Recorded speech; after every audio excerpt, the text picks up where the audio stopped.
तो अब हम चाह रहे हैं कि स्कूलों को तत्काल प्रभाव से बंद किया जाए। इन लोगों का पैसा खा खा करके इतना पेट फूल गया है कि इनके पास जवाब भी नहीं निकलता हमारे लिए।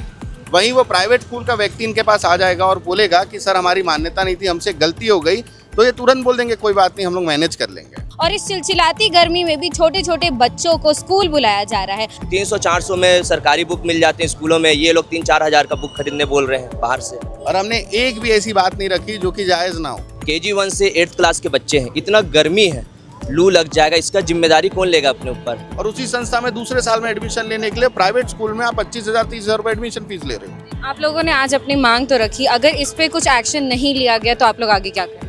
जैसा करते आए हैं हमेशा की तरह। प्राइवेट स्कूल्स की मनमानी खत्म ही नहीं हो रही है, कहीं हर साल बदलते सिलेबस तो कहीं हर साल बदलती बुक्स, और इस चिलचिलाती गर्मी में भी छोटे छोटे बच्चों को स्कूल बुलाया जा रहा है। और ये सारे आरोप है छत्तीसगढ़ बजरंग दल के प्राइवेट स्कूलों को लेकर। और आज छत्तीसगढ़ बजरंग दल पहुंचा हुआ है दुर्ग कलेक्ट्रेट में इन सारी चीज़ों को लेकर ज्ञापन सौंपने के लिए, और यहाँ पर हम उनसे बातचीत करेंगे और जानेंगे कि क्या कुछ पूरा मामला है। तो सर बताइए कि आखिर किस चीज़ को लेकर आप लोगों ने यहाँ पर ज्ञापन सौंपा है? ये जो मुद्दा है, जिस मुद्दे के लिए हम लोग आए हैं, वो समाज का मुद्दा है। जो बच्चों को 1 अप्रैल से स्कूल में बुलाया जा रहा है, KG 1 से 8th क्लास के बच्चे हैं, इतना गर्मी है, लू लग जाएगा, इसका जिम्मेदारी कौन लेगा अपने ऊपर? क्या जिलाधीश महोदय लेंगे या शिक्षा अधिकारी महोदय लेंगे या शिक्षा मंत्री लेंगे अपने ऊपर? 5 मांगे थी हमारी, जिलाधीश को दिए हम लोग, जो अब शिक्षा मंत्री तक बात को पहुंचाएंगे। पहला मांग तो हम लोगों का ये था कि तत्काल प्रभाव से अभी स्कूलों को बंद किया जाए। 15 दिन हो चुका है बुलाते हुए, संज्ञान हमारे पास आया है, तो अब हम चाह रहे हैं कि स्कूलों को तत्काल प्रभाव से बंद किया जाए अभी फ़िलहाल के लिए, क्योंकि पहली से लेके 8th क्लास का तो आप पहले से बोल दिए हो कि हर बच्चे को पास करना है, तो आप बुला क्यों रहे? जाहिर सा बात है, मनमानी कर रहे हैं। निजी स्कूल, प्राइवेट स्कूल पूरा मनमानी कर रहे हैं, अवैध वसूली कर रहे हैं, अनर्गल पैसा ले रहे हैं ड्रेस के नाम से, अदर एक्टिविटीज़ के नाम से। तो ये लोग एक बिजनेस, एक स्कैंडल चला रहे हैं ये लोग। और बाकी जो मांग थी आपकी दूसरी तीसरी, अगर वो भी हम बता देते आप तो। तीसरी मांग जो थी वो हर साल 8% वृद्धि करने का है इस निजी स्कूलों को। पर अगर 8% वृद्धि कर रहे हैं तो अधिकारी जाके जांच कर रहे हैं क्या कि ये वृद्धि कर रहे हैं तो क्या सुविधा दे रहे हैं बच्चे लोगों को? सुविधा के नाम से जीरो है, बस इनको है कि अपना जेब, अपना तिजोरी भरना है। उसके बाद हमारा ये है कि ये जो स्कूल वाले हैं, हमारे दुकानदार, हमारे वेंडर से आप ड्रेस लो। पहले क्या होता था कि अगर मैं पढ़ रहा हूँ तो मेरा भाई भी उस पुस्तक को पढ़ लेता था। अब ये लोग शीर्षक और प्रकाशन को बदल देते हैं, बोलते हैं आप इस प्रकाशन से पढ़ो। 300-400 में सरकारी बुक मिल जाते हैं स्कूलों में, ये लोग 3-4 हज़ार का बुक खरीदने बोल रहे हैं बाहर से। तो ये सब बस एक धंधा है, परसेंटेज बंधा हुआ है, कमीशन बंधा है। अब अधिकारी अगर इसमें बोल रहे हैं जांच चलेगा, कागज़ भेजेंगे, नोटिस भेजेंगे, तो क्या पैसा अधिकारियों को भी पहुंच रहा है? पैसा जा कहाँ रहा है? जो इन लोग इतने मजबूर हो चुके हैं कि ये लोग एक स्कूल को बंद नहीं करा पा रहे हैं। दबाव है क्या इनके ऊपर? क्या का दबाव है? सर जब आप लोग यहाँ पर पहुँचे तो आपको यहाँ पहले गेट से पहले आप लोगों को रोक दिया गया था, क्यों? हम लोगों ने पहले ही बताया था कि हम लोग ज्ञापन देने आ रहे हैं। इनको ज्ञापन का मतलब ये लगा कि हम लोग विरोध करने आ रहे हैं। बैरिकेड लगा दिए, हमसे ज़्यादा संख्या में पुलिस लेकर के आ गए। और हम लोगों का तो केवल और केवल उद्देश्य ये था कि हम लोग कल जानकारी में लाएँ इनके, क्योंकि हम लोग जब भी आते हैं इनका ये कहता है हमारी जानकारी में नहीं है। तो हम सोचे कि पहले जानकारी देते हैं, फिर 1 हफ्ते के बाद फिर आएंगे इनके पास। जानकारी देने आए तो आप ये समझिए कितनी शर्म की बात है। इसी ज़िले का कलेक्टर हमसे मिलने को तैयार नहीं। हमने कल से बता दिया है कि हम आएंगे, कलेक्टर यहाँ अवेलेबल नहीं है। चलिए, उनके पास काम बहुत होता है। इसके बाद हम लोग कम से कम डिस्ट्रिक्ट एजुकेशन ऑफिसर से तो उम्मीद रखेंगे कि वो खड़ा होकर के बात सुने। वो भी यहाँ पे अवेलेबल नहीं थे और उन्होंने ऐसे व्यक्ति को भेजा जिनका अधिकार ही नहीं है हमारी बात सुनना।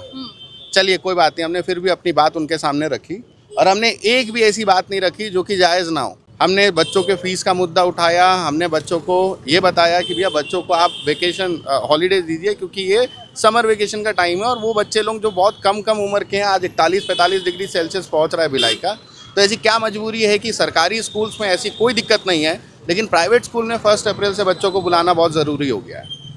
अब अगर हम कुछ बोलेंगे तो हम चाहते हैं कि एक उचित जवाब भी आए सामने से। अब अधिकारी तो ऐसे हैं जिनको ये भी नहीं पता है कि किस स्कूल की मान्यता CG CBSE के हिसाब से वो ले रहे हैं। आप लोगों को अभी रिसेंट में जानकारी मिली होगी कि जो CG स्कूल CBSE बोर्ड, बहुत सारे बच्चे CBSE बोर्ड के माध्यम से एडमिशन लिए थे कुछ स्कूल्स में, और वो स्कूल बाद में पता चला कि CBSE की मान्यता ही नहीं है। आपको, मुझे, हम सबको जब ये जानकारी है तो ये मेरे को लगता है 1 दिन की कार्रवाई होनी चाहिए कि तुरंत उस स्कूल की मान्यता रद्द कर दी जाए। ना मान्यता रद्द हुई और आज भी लोग खाना पूर्ति का काम कर रहे हैं कि हम लोग नोटिस देंगे, हम लोग दुनियादारी देंगे। इन लोगों का पैसा खा खा करके इतना पेट फूल गया है कि इनके पास जवाब भी नहीं निकलता हमारे लिए। वहीं वो प्राइवेट स्कूल का व्यक्ति इनके पास आ जाएगा और बोलेगा कि सर हमारी मान्यता नहीं थी, हमसे गलती हो गई, तो ये तुरंत बोल देंगे कोई बात नहीं, हम लोग मैनेज कर लेंगे। इतने आसानी से ये प्राइवेट संस्थाओं से मैनेज होते हैं और हमारे लिए इन लोगों को बैरिकेड लगाने की ज़रूरत पड़ रही है, 30-40 पुलिस बल बुलाने की ज़रूरत पड़ रही है। जब आप लोगों ने अपनी मांग रखी तो सामने से क्या जवाब आया? जवाब तो आया ही नहीं इनके पास। हम तो केवल बताने आए, तो हमें पता भी है कि इनके पास जवाब नहीं होगा। क्या जवाब देंगे ये? जवाब अगर होता तो हम लोग यहाँ आते भी नहीं, ये खुद ही सॉल्व कर लिए होते। आज तक एक स्कूल की इन्होंने मान्यता रद्द नहीं की। इनके पास इतना अधिकार नहीं है कि ये ऐसे स्कूल जो बाहर से आ करके यहाँ पे बच्चों से पैसा लूट रहे हैं, 8वीं तक के बच्चों से हर साल एडमिशन फीस लेते हैं 25,000, 30,000, 50,000 रुपये। वो 25,000 रुपये के लिए कोई भी एक पेरेंट अगर पूछने चले जाए कि आपने कोई एक बिल्डिंग या एक बेंच खरीदा उस 25,000 रुपये का मेरे बच्चे के लिए, इसका जवाब उनके पास नहीं है। अब ये सारी चीज़ें हम नहीं, ये सारी चीज़ें हम 10 सालों से देख रहे हैं। 10 सालों से क्या शिक्षा मंत्री इतने बदले, उनको नहीं समझ में आया? कलेक्टर महोदय इतने सारे डिस्ट्रिक्ट में जाकर के काम किए, उनको नहीं समझ में आया कि एडमिशन फीस किस चीज़ का? हर साल उसी संस्था में बच्चा पढ़ रहा है, वो संस्था भी नहीं छोड़ रहा है, और उसी संस्था में दूसरे साल में एडमिशन लेने के लिए प्राइवेट स्कूल में आप 25,000, 30,000 रुपये एडमिशन फीस ले रहे हो। तो ये सारी चीज़ों का जवाब इनके पास तब होगा ना जब ये इस चीज़ में जुड़े नहीं होंगे। हर एक अधिकारी इस चीज़ में जुड़ा हुआ है, और जब तक इनके सामने हम लोग अपने पन्ने खोल कर नहीं रखते ना, तब तक इनको शर्म नहीं आता है। और ये कहीं ना कहीं बहुत से अधिकारी बेशरम हो चुके हैं, जो खुद भी बात नहीं कर सकते और अपने नीचे के अधिकारियों से बात करने का उनके पास दम भी नहीं है कि वो हमसे उन पॉइंट पे बात करें जो पॉइंट हम उनके पास रखने आए हैं। आप लोगों ने आज अपनी मांग तो रखी, अगर इस पे कुछ एक्शन नहीं लिया गया तो आप लोग आगे क्या करेंगे? जैसा करते आए हैं हमेशा की तरह कि आज हम लोग बात करने आए हैं, इतने में समझ गए तो बहुत अच्छी बात है, नहीं समझे तो हम लोग अपनी पूरी संख्या के साथ बजरंग दल के सारे साथी 2-3 जगह तो घेराव ज़रूर करेंगे, और वो हर एक प्राइवेट स्कूल में घेराव करेंगे जो इनडायरेक्टली हमारी बात नहीं समझ पाया। हम तो आ जाए अधिकारी के पास, अधिकारी अगर उनको नहीं समझाएगा हम लोग खुद चले जाएंगे प्राइवेट स्कूल, तब ये अधिकारी उसी स्कूल के सामने आएगा और हमें बोलेगा कि आप लोग प्लीज़ यहाँ से चले जाओ।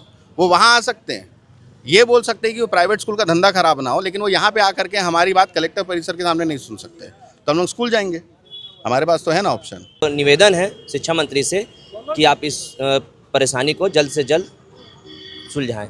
तो हमारा कोशिश ये था कि आज इनको जानकारी दें, और कल फिर उनसे पूछने आएंगे 1 हफ्ते के बाद कि आप लोगों ने क्या चीज़ की, क्या कार्रवाई की और क्यों नहीं की।